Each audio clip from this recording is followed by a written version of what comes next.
We have breaking news that in the Russia-Ukraine war, that Ukraine troops have made a new incursion into the Russian territory, this time in the province of Belgorod. This is a little bit to the east of the Kursk offensive, and they have launched another incursion into Russian territory to try and relieve some pressure on the Ukrainians in the Kursk area, as well as other parts of the front.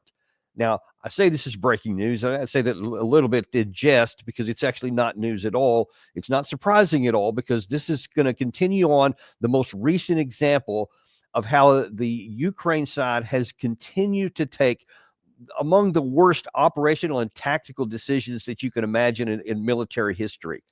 Now, in the West, there's very little appreciation for the operational art of warfare, how things work, how things should work, how they should not work, what's good, what's bad. All they see is what's on the headlines. And if Ukraine takes the fight into Russia, that's good. And if fighting is on the Ukraine territory, that's bad. That's all they think of. If you're taking territory, that's good. If you're giving territory away, that's bad.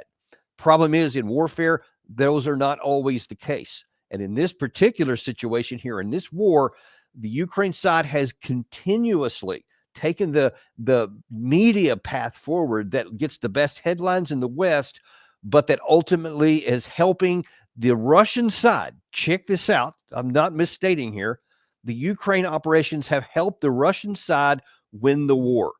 And I think when this war is completely over and they go back and they do all the books that are sure to come out about what was going on behind the scenes, one of the big things we'll see is that this series of remarkably bad decisions by the Ukraine side helped lay the foundation for their own defeat. And I'm going to talk to you a little bit about that. I'm going to show you on the map, and you're going to be able to see progressively from the first few weeks of the war all the way through to this issue in Belgorod. You're going to see a consistent refusal of the Ukraine side to use the common things of operational art, historically have proven effective, and instead always seek to make a media hit. And unfortunately, while they succeeded on the task at hand to get a media hit, the cost to their forces was probably will be fatal, is how it's going to work out. But first of all, before I get to that, let me bring you up to date on the other issues that are going on, even as we've been since our previous episodes we've done earlier today. And that is on this issue and a move towards a ceasefire. Now, of course, back a week or so ago in Jeddah, Saudi Arabia, the United States and the Ukraine side met together to try to come to a unified position that then Trump would be able to take back to Putin, which they agreed, at least on step number one, which was a 30-day full ceasefire. That's what Trump wanted from the Ukraine side. That's what he got. And then he took that to the Russian side. Steve Witkoff went up there just to think a day or so later after that Jeddah meeting. And then today there was yesterday was the setup for Trump to actually talk to Putin. Now, at that time, as we've already discovered, I'm sure if you've seen any headlines at all, you know that there was no full ceasefire agreed to. Putin did at least give the Trump side a bone and said, all right, I'll do a 30-day energy infrastructure ceasefire. So for 30 days, we won't fire at the Ukraine infrastructure. They won't fire at ours. And then we'll keep going towards maybe something in the Black Sea. We'll go on to talk about, maybe getting to a full ceasefire, what would have to happen for that. And then, of course, also working towards an eventual end to the war, which is Trump's number one objective. Now, that was yesterday. He talked about the Trump conversation with Putin. Now, today, Trump had a conversation with Zelensky, and Gary was on with Larry Johnson here a little while ago, and we hadn't had the readout at that time. So far, the only thing I've been able to see that Zelensky has said is that he has agreed to abide by what was agreed to by Trump in terms of the no infrastructure attack. Russia has said the same. There was some question of whether last night both sides violated it. Don't hold your breath on this one, hold in either. But so far, at least he said he was willing to do it, and he's willing to go down the path. And he said he thanked Trump several times, both at the first of the readout and at the end of it. He has learned some lessons from his encounter in the Oval Office a couple of weeks ago. But now then, that's the big question is what's going to happen next? Where is this going to go? What leverage does either side have towards compelling the other side to agree to something that's beneficial to their side, et cetera? And that's where a lot of these actions taken by the Ukraine side undermine their position. Now, Russia is obviously in the strong position, which I routinely tell you here, and I don't need to go through all that. It's well established. But when the Ukraine side actually unintentionally undermines itself, that doesn't ever get any attention in the West. And the focus of this deep dive here, I want to show you how. Now, one of the interesting things that Zelensky said earlier in Ukrainian media today was that he says he sees evidence on his northern border, north of the Sumy province, where Russia is massing troops at the border and preparing for new strikes on Ukraine. That's what he said earlier today. And that is not surprising, and that's actually lines up with something we have heard from the Russian side. You may recall just a few days ago when Putin went to Kursk region, when they had made a huge effort at pushing the Ukraine side out of the Kursk province. He went and met with Chief of Staff General Gerasimov and said this. I very much expect that all combat tasks of our units will certainly be fulfilled, and the territory of the Kursk region will soon be completely liberated from the enemy. Our task in the near future, as soon as possible, is to completely defeat the enemy, who is entrenched and still fighting on the territory of the Kursk region, to completely liberate the territory of the Kursk region and restore the situation on the state border. And, of course, I ask you to consider the creation of a security zone along the state border in the future. I would also like to draw attention to this. All those who are on the territory of the Kursk region, who are committing crimes against the civilian population here, who are opposing our armed forces, law enforcement agencies and special services, are terrorists according to the laws of the Russian Federation. Now Valery Vasilevich Gerasimov has just mentioned the prisoners of war. But these people, of course, must be treated first and foremost as terrorists, in accordance with the laws of the Russian Federation. So you see, according to Vladimir Putin, he told Gerasimov, let's get ready for an operation to set up a border and a buffer on the Ukraine side of the border. Now, of course, in the Kursk area, that's on the Russian side, and then below that is the Sumy province of Ukraine. So when you hear Zelensky saying he sees a buildup of Russian forces on there, that matches something I've been telling you for quite a number of months, actually, that Zelensky also revealed. It was either January or December, I can't remember which month, where he said he had evidence that there was a massing of about 150,000 total Russian troops in the northern part, north of his border. Now then we see that they're apparently getting closer to Sumy. And of course, Vladimir Putin is not going to tell his chief of staff on television, in public media, to get ready for a clearing operation unless they were already in place. So those two things match up, meaning that there could be a new front opened in the north. And it's unclear how far they would go. He said a border, a buffer. You may recall that about 9 or 10 months ago, Russia said the same thing when in the Belgorod region, they were taking a lot of artillery fire, the city of Belgorod. And so Putin told his troops then, he said, hey, I want you to go set up a buffer there. And that's when they went into the Kharkiv area to push them a little bit further away. But now then, Russian media, as you see there on the screen, is confirming, this is just 2 hours ago, that yes, the Ukraine side is making a penetration, or at least an attempt, into the Belgorod region. Let me show you on the map where we're talking about here. Because it's a little bit, okay, if this is the Kursk area, right, this is where they were, and this whole area here is where there had been a lot of the Ukraine, where they, one time went up all the way up into this area, I think, and that's all been collapsed down to now just a couple of fields left over. Well, this right here is the Sumy province. This red line, if you can see it right there, that's the border between the two countries, and this is now on the Ukraine side, already in Sumy, which was done in part to help collapse this pocket to cut off the supplies that were coming in along a road that's about right here. But they haven't left, and now then the question is, how much further are they going to go?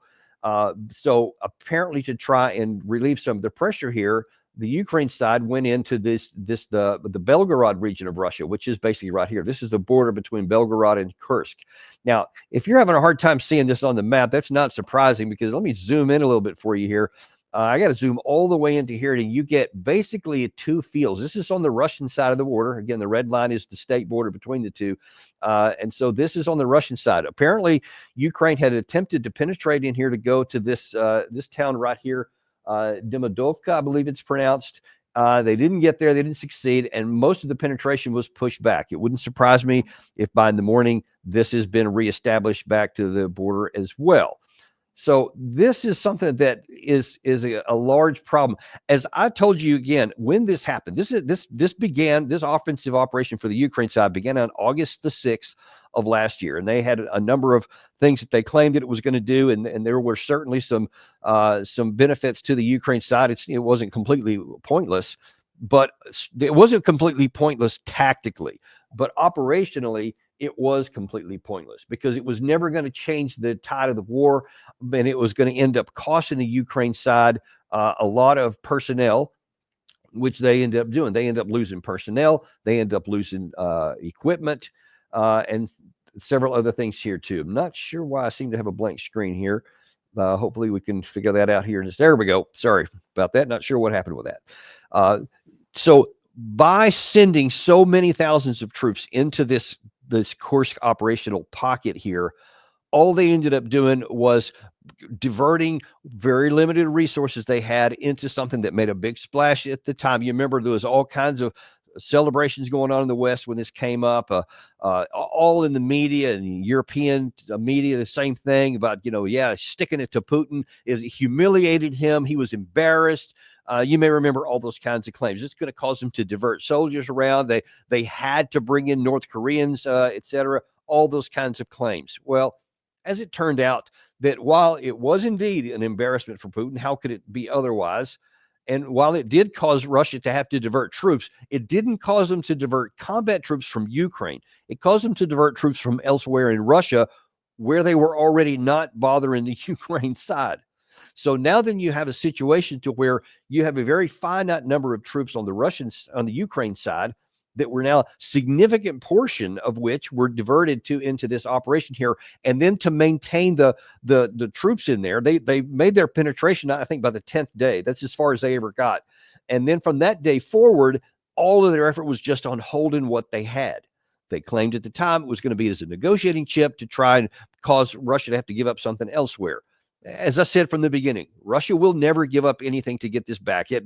If the attack itself was an embarrassment to Putin, it would be a humiliation and a shame from the Russian perspective for him to negotiate to get that back, as opposed to taking it militarily. So in my view, there was never, ever any prospect that would have that. And so to prove me right on that, the Ukraine side continued to throw away. Some reports are as many as 70,000 dead, an unknown number of wounded, typically triple that number. So it was profoundly costly for the Ukraine side. And now, of course, it's all but effectively gone. And this is not the most recent effort of that. In fact, it continues on. It is a recurring theme that the Ukraine side does. And every time they do these things, they end up harming themselves even more. This goes all the way back to Mariupol. At the very just the first few weeks of the war. Let me go back to my map here. Oh, wrong button here. Let me go back to my map and show you. Let's look at a few things that we have here. First of all, we're going to go back to Mariupol, which is all the way into the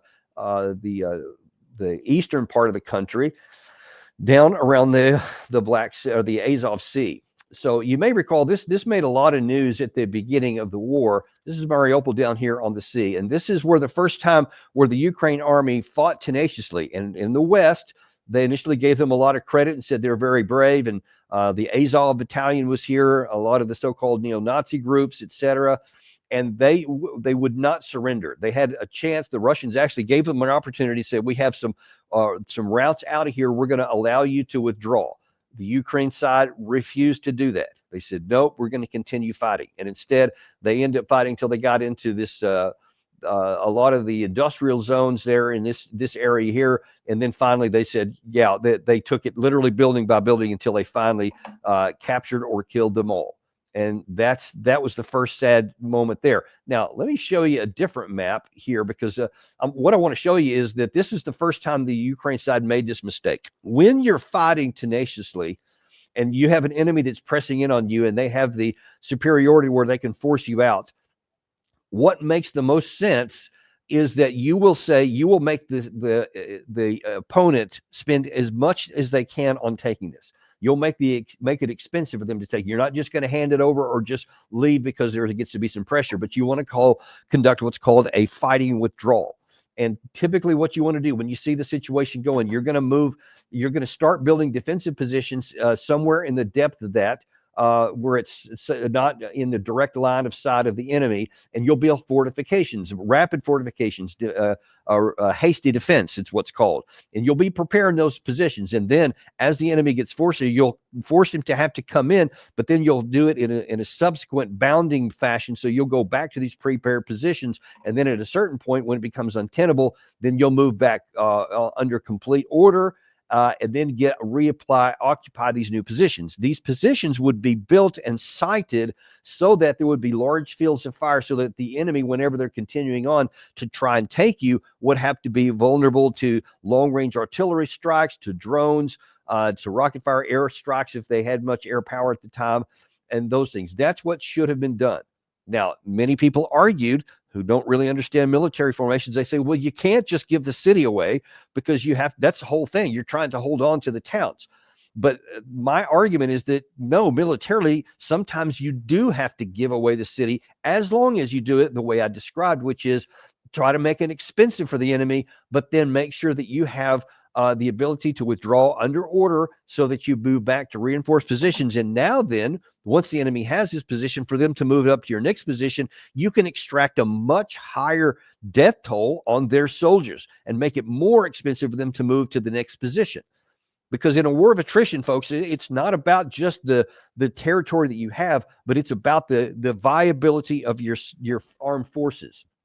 And so in this particular case, and now then let me go to a different map here, because this one is going to show you what the situation was at the time. That what picture I just showed you right there was that's kind of where it is right now, where you can see a lot of the where the Russians are now. It's all red. This is the map that was at the time they were in there in March and April of 2022. This is Mariupol right here. So you see, these are the areas that the Russians had.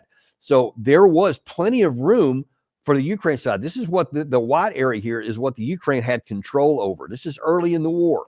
So there was an opportunity for the Ukraine side to withdraw their forces while they still had them intact, and then they would be able to provide a better security position from here. And if they needed to fall back, and of course, as you know, from looking at the map I just showed you, this all ended up turning red here. So they would have continued to fall back. Here's the thing. By not doing that, by not taking the action that makes the most military sense, they ended up losing that entire battle group. And of course, early in the war, that was a group that had among the most combat experience. They had the most training, because they had been fighting a low-level war, a low-level civil war for 8 years prior to this. They had been getting lots of NATO training.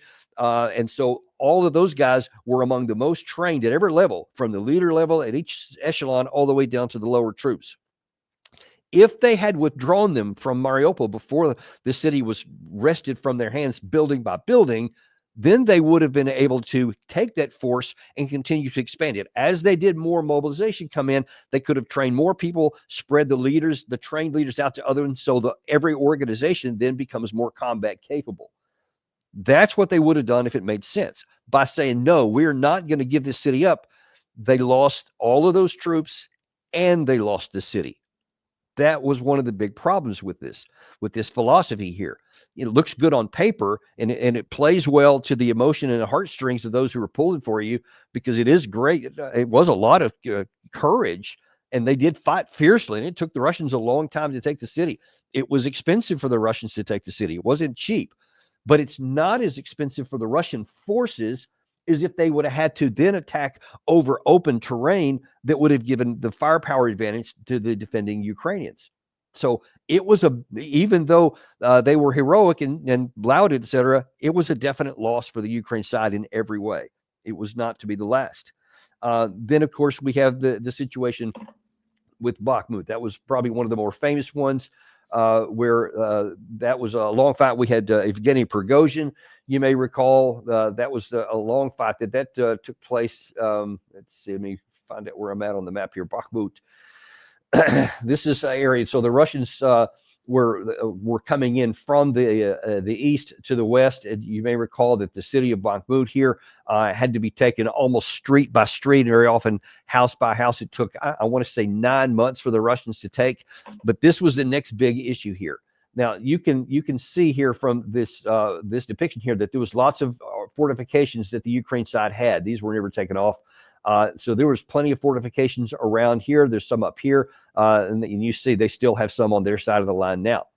If the Ukraine side was doing the wise things, because these were the leading fortifications at the time that the Ukraine side has. So as the Russians were coming up, they had to break through these. And you see, to get to these, they had to go across a lot of open area. There was also lots of high-rise buildings here. So Ukraine had a very strong read about where they could, like a fortress. So it was going to be expensive for the Russians to take. But once Russia made it through these areas and then got into the outskirts of the town here, now from this point forward, it's no longer tenable to hold the city for the Ukraine side, because now then, whereas with the Ukraine side, this was their front line in this area here, and the Russians are coming from here, they had to go across these wide open fields where they can be seen, and they died in large numbers.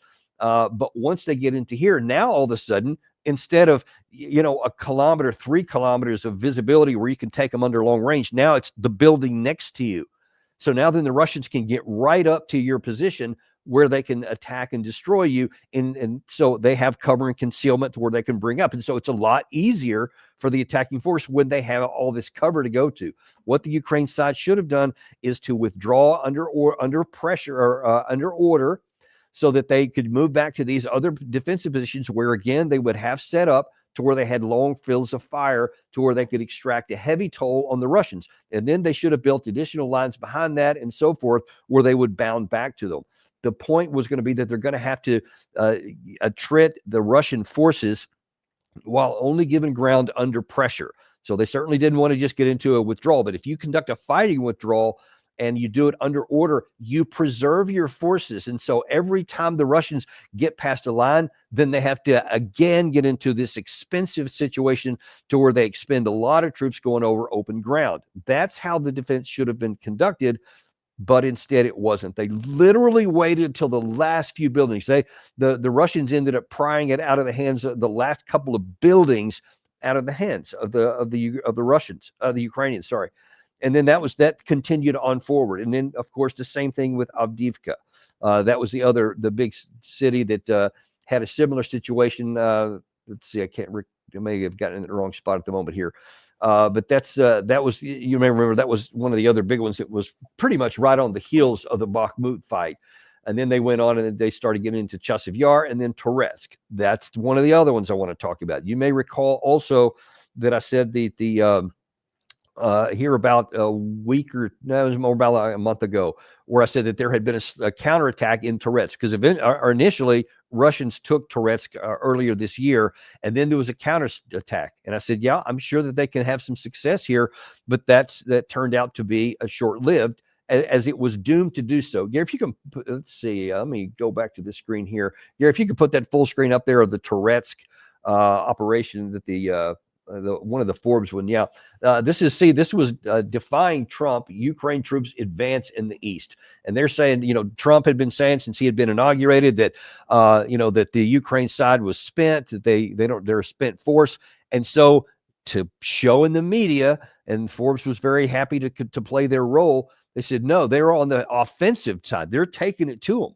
Well, now then you can see from that map I just showed you that the Ukraine side did take it. So after showing you before where the Toretsk was back they had taken some of this area here, this red area here. This is today, folks. This is just today. This was yellow just a couple of days ago. But now then, just exactly as I predicted it would happen, the Russians have retaken it. So the Ukraine side used what the limited offensive force they had, and then they have lost that again. So the second time they have lost that part of Toretsk. You have to keep asking, what is the point of this? What is it that they're trying to accomplish? Because I don't know what they're trying to accomplish, but what they are accomplishing is losing their troops faster. When you go on an offensive like that, as the Russians have certainly experienced, when you are going on an offense into a defensive position that's dug in by the enemy, it's very expensive to pry them out. And so, but it's also the stronger position. Defense is the stronger position, as the Russians proved in the year 2023 when the Ukraine side tried this offensive. They went into the strongest position. They dug good defensive, and they made it very expensive for the Ukraine side to attack. You may recall, I won't go through all the map now, but that's the way the Russian defense was set up in these belts, these 5 belts, so that as Russia or as Ukraine side penetrated one belt, the ideal was then before they had it fully penetrated, then the Russians would redeploy back to the next line, so that now once Ukraine got through it, then they would be back in the open. The Russians did set up their defense that way, and it worked textbook. It worked brilliantly because the Ukraine side never got through the first line for quite a number of reasons. But even if they had, the Russians had a system to be able to take it down. You also saw the Russians early in the war. They had an opportunity. They had taken the city of Kherson, one of the bigger cities, and they chose to surrender that when it came under pressure. They did what I recommended the Ukraine side did, but refused to do. They calculated that it would be too expensive to continue to reinforce that city because they had a lot of the bridges had been damaged, many had been destroyed, and it was going to be hard to hold on to it against an onslaught of the Ukraine side, and they were willing to put a lot of pressure on it. Russia took their, I think it was like 40,000 troops. They withdrew under order. They blew all the rest of the bridges over the Dnipro River on their other side, and they sealed off that further advance from the Ukraine side so they wouldn't go any further, and they saved all of those experienced troops. And then they ended up using them to build up other formations too, and they benefited from that. So that shows that a tactical retreat can turn out to be a strategic game changer. And that's exactly how it turned out here. And, you know, one of the other ones, I do want to talk about one other one, a place called Kharkiv. It was on the Dnipro River. At the end of the 2023 offensive, a lot of people were saying that, obviously, us being one of them, that the Ukraine side had lost the offensive there. It had been a complete and utter failure. And Forbes magazine again covered this. David Axman, they said, under the cover of drones and helicopters, the Ukrainian Marine Corps is advancing and expanding the Dnipro bridgehead. But I'm sorry, I'm going to go back to the map one more time because there is something I want to show you here. Why this was always crazy. It's a terrible thing to do, and it should have been self-evident. Let me run back this part of the map. It's down here all the way to the bottom in Zaporizhia area. So the Kharkiv area was didn't quite go far enough. My apologies. So this is the Kharkiv. So this is the end of the part of Ukraine that Russia had captured. The offensive had stalled pretty much in this area right here, and then Ukraine said they're going to try another one, and so they went across the bridge at a place called Kharkiv, right around in this area here. I believe it's right here. Zoom in a little bit further right there so I can, it's right this way. So in this area here, this was a big river, the Dnipro River, which had been turned into a small river and kind of some bog areas because a bridge and a dam had been broke early in the war. And so the Ukraine side got a lot of boats, and they crossed into the Russian-held side of the river, a place that's Kharkiv. And there was a long battle here. And what I tried to tell anyone who would listen was, listen, the reason why the 2023 summer offensive failed is because even though they got up to the first line of Russian defense, they didn't have the capacity to be able to have the air power to be able to sustain the addition of new forces. They didn't have additional forces. They didn't have the engineering assets, and they didn't have the air power or air defense to be able to succeed in an offensive. Now, this is just on the southern edge of it here. So their original operation, you may recall, was to go down to the Azov coast and cut the land bridge. But now here they were trying in this area right around it here, and you can see that this is absolutely wide open. It's flat terrain. So it was always clear that even though they had this bridgehead on the Russian side of the river, there's nothing they could do with it. But they fought this, folks, for months. They just continue to put troop after troop. And again, they bragged about, how they were putting up all this defense and causing all this trouble for the Russian side. And then they ended up doing nothing. And I just never understood why they did that. And the problem is they don't seem to ever learn the lessons. These things just keep happening. And so now then you see it's continuing to this day with this attack into Belgorod. And listen to me, every time the Ukraine side does this, their force structure gets weaker and weaker and weaker. You take the guys that are trained enough to know how to do an offensive operation, and you keep sacrificing them.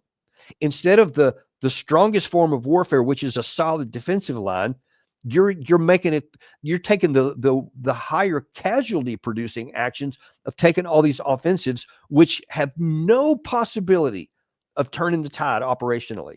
You may have a tactical success in the Kursk area for 7 months, but that had nothing to do with the winning the war at the operational level. And now then that's been validated again. And again, this is not some kind of brilliant ideas that I have, or I can see things none other can. This is standard military art, folks. This is common. I was trained in this as a second lieutenant. I mean, this is just part of normal military history and understanding the operational art of war, the tactics, strategic, etc. Have to do this. It shouldn't be hard. Anybody who's done any kind of study of this should have known all those things from the beginning. And the fact that either they just were ignored and didn't care, or they didn't know, I don't know. But we're seeing validated and proven on the battlefield that the Russian side seems to have learned lessons after some extremely painful mistakes that they had. I mean, I could probably do a whole show and talk about a lot of the tactical and operational mistakes the Russians made in the first year of the war. It was just terrible. A lot of unforced errors. But like the Russians have done many times throughout the centuries, they learned from their mistakes and then they came back stronger. And that's what they're in the process of doing right here. Now, all of this has a lot of ramifications for where this war is going next, because the Western side, the Western Europe, Ukraine, and many in the United States, they say, hey, we still want Ukraine to get a good deal. And we need to just put enough pressure on the Russian side to make Putin, as many say in the West, realize he can't win the war by force. And so he has to come to the table and make some kind of concessions to get a war over. But does he? Does Putin have to make concessions? I argue that the most likely scenario is that Putin recognizes everything that I have just said here, that the limited amount of ammunition and weapons that the Ukraine side can get from all the sources is insufficient to win a war of attrition. That further, their own capabilities, their own generals and their own leaders are poor at the operational art, and that the Russian side are adequate. I won't say they're great, but they're robust, and in some cases they're very good. I think that this operation in the Kursk area was quite well done at the operational level. We'll see what happens if they do continue on into Sumy. But you see that Russia's putting pressure also in there's new operations in the Zaporizhia area. Just in the last week or so, there's been some new offensive operations in the south. There's continuing to be pressure in the Pokrovsk area, though that has slowed quite a bit. More in the Kupiansk area in the upper right-hand corner. Now there's some evidence that there may be some additional offensive operations in the Kharkiv area. And then now, as I just mentioned there, in the Sumy area and possibly even the Chernihiv area further to the west than that. Everywhere you look, Russia is putting more and more tactical and operational pressure on the Ukraine side, putting more and more pressure on their forces, causing them to spread out and having to fight simultaneously in so many places, which means if there's a breakthrough in any one places, they just don't have enough operational reserves and theater reserves to be able to plug the gaps and still not sacrifice somewhere else just because there's so much pressure. I think it will be very, very difficult. I won't say impossible, but very, very difficult for the Ukraine side, for their army to continue fighting into this summer. I would say by June, it would be just a remarkable feat if they can keep it together with this kind of pressure. Vladimir Putin is definitely not going to be in a hurry to get any kind of ceasefire talks done. He doesn't have any motivation to get it done. He got this 30-day ceasefire from the infrastructure, which he probably would have liked to keep on hitting the Ukrainian infrastructure, because that makes it more difficult for them to produce ammunition and weapons domestically. But he also now doesn't have to worry about these long-range shots into his own country. And there was a few of them that were really big on some of their oil refineries of late. You may have seen some of the dramatic videos of those explosions. So he got something out of that here. But now his hands completely free in all of these other areas I just described to you. So the chances that Putin is going to be in a hurry are very low, because he's happy to let this play out. Because as I keep telling you, at some point there could be a break in this thinning of the fabric of the Ukraine armed forces. And once that happens, Russia apparently does have quite a bit of operational reserves that they could bring in mass to literally roll and drive into the interior of Ukraine. We'll see how that works out here. The best thing the West can do, the best thing the Ukraine side can do, is to make the best deal they can get right now and to give up whatever territory, whatever will satisfy the Russian side that says, yeah, if you do those things, we'll stop the war right here. We'll stop the dying. It'll be ugly. There's no good face to put on it. We long since left behind because of our unwillingness in the West to accede to reality and to take an opportunity for negotiated settlement when we actually had some cards, like in November, December 2022. We actually had an opportunity and ability to coerce the Russian side to actually make a less than ideal end of war negotiations. That was a one-time deal. It's gone forever. Now then, we're just where we are right now. So my continued hope is that President Trump will, if he needs to, coerce, compel, do whatever it needs to get Zelensky to agree to whatever terms the Russians will agree to stop fighting. Because hear me clearly, this is not a matter of Trump giving anything to Putin. Trump has nothing to give to the Russians. There's nothing that he has that they want. The only thing he can do is to agree to stop here so that the war can come to an end, and then we can go on with things of a bilateral relationship afterwards to make everybody safe on both sides of the line the rest of the way.